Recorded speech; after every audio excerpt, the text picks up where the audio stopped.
Texas Congressman Ron Paul.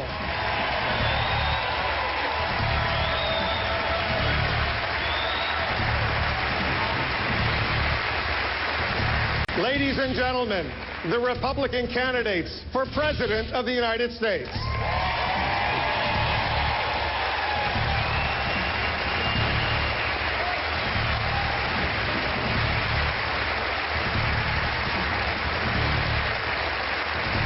Candidates, please take your podiums, and while you do, I want to tell all of our viewers, everyone here, a little bit more about how this debate will work. I obviously will be the moderator. I'll ask questions and follow-ups, and I'll work to try my best to make sure that each candidate is getting his or her fair share of the questions and the answer time.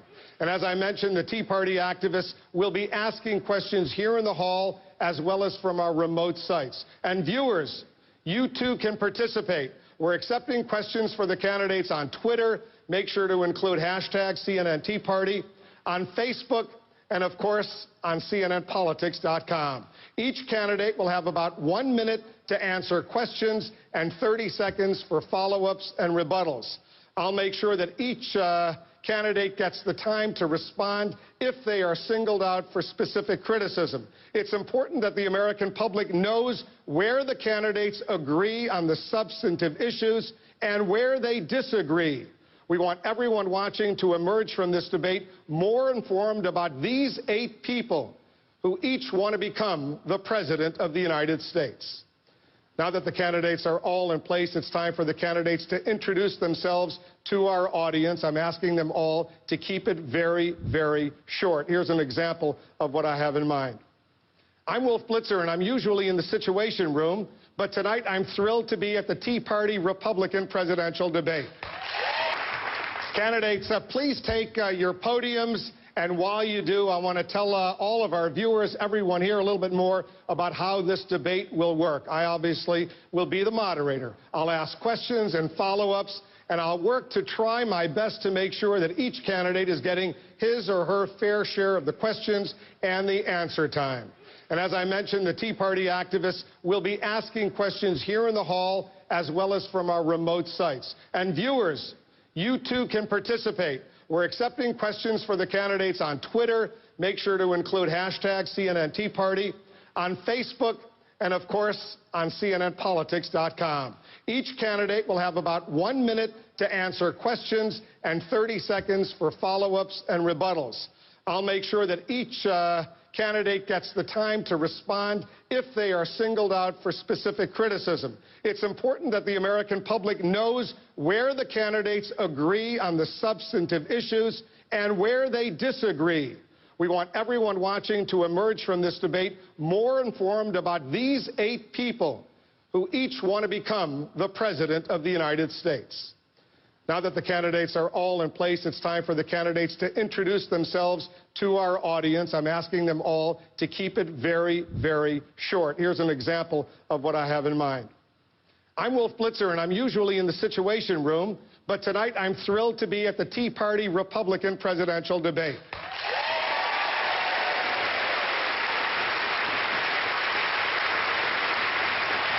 I'm Congressman Ron Paul, a congressman from Texas. I've been in Congress for 20 years. My goal has always been to promote the cause of liberty and to obey the Constitution. I plan to do that as president as well.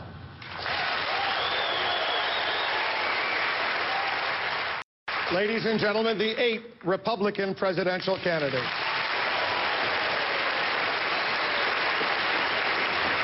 All right, let's start off here in Tampa. We have a Tea Party activist. Please identify yourself and ask your question. First Coast Tea Party, Jacksonville, Florida.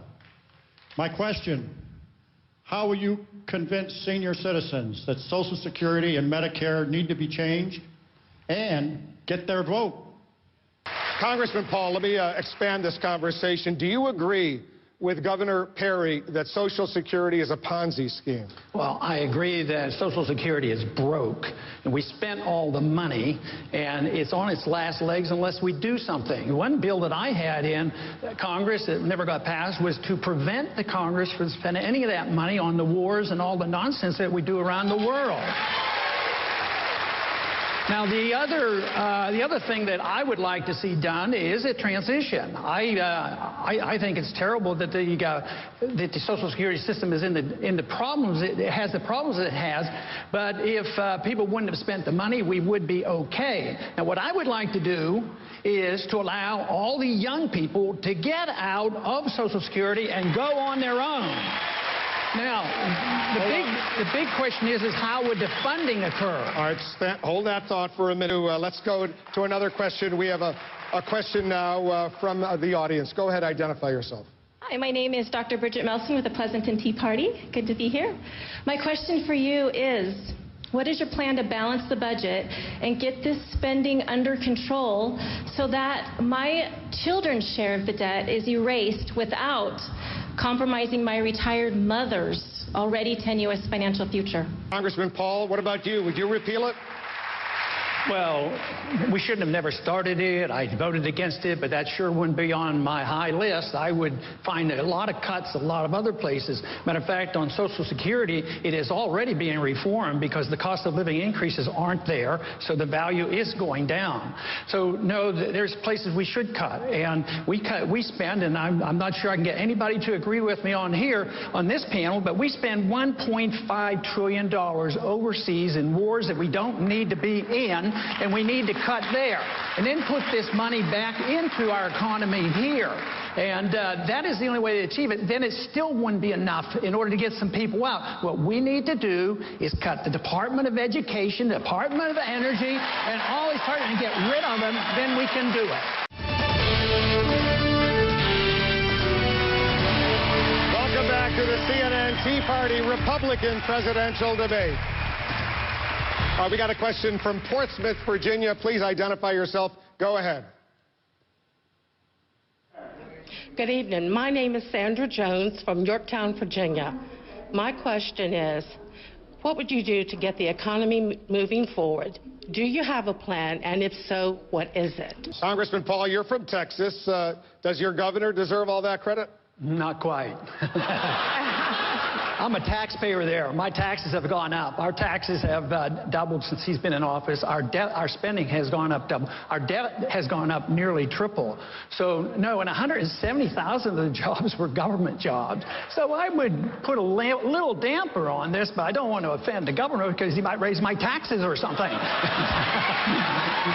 But I would like to mention something that was said earlier about a tax cut. And how do you pay for a tax cut? I think that's the wrong principle, because when you give people their money back, it's their money. You don't have to pay for it. That means the government owns all of our money if you look that way. All right. So we have to cut the spending, and a good way to start, there's a little embassy we built over in Baghdad. It cost us $1 billion. It's bigger than the Vatican. That's what's bankrupting this country, and that's the easy place to cut. That's where we should be cutting. All right. We have another question from Portsmouth, Virginia. Go ahead. My name is Linda Gunn. I'm from Portsmouth, Virginia. I'm part of the Virginia Taxpayers Alliance. My question has to do with executive orders. Under what circumstances should a president sign an executive order, and how frequently should such an order be signed? Congressman Paul. The executive orders have been grossly abused by all administrations for a lot of years. But you can't. But some executive orders are legal. When the president executes proper function of the presidency, like moving troops and other things, yes, it's done with an executive order. But the executive order should never be used to legislate. That is what is so bad. So the executive order should be taken under control, and I've made a promise, if as president, I would never use the executive order to legislate. Let's take a question from the audience. Give us your name, please.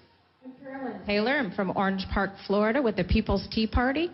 My question is, health insurance is expensive because health care is expensive.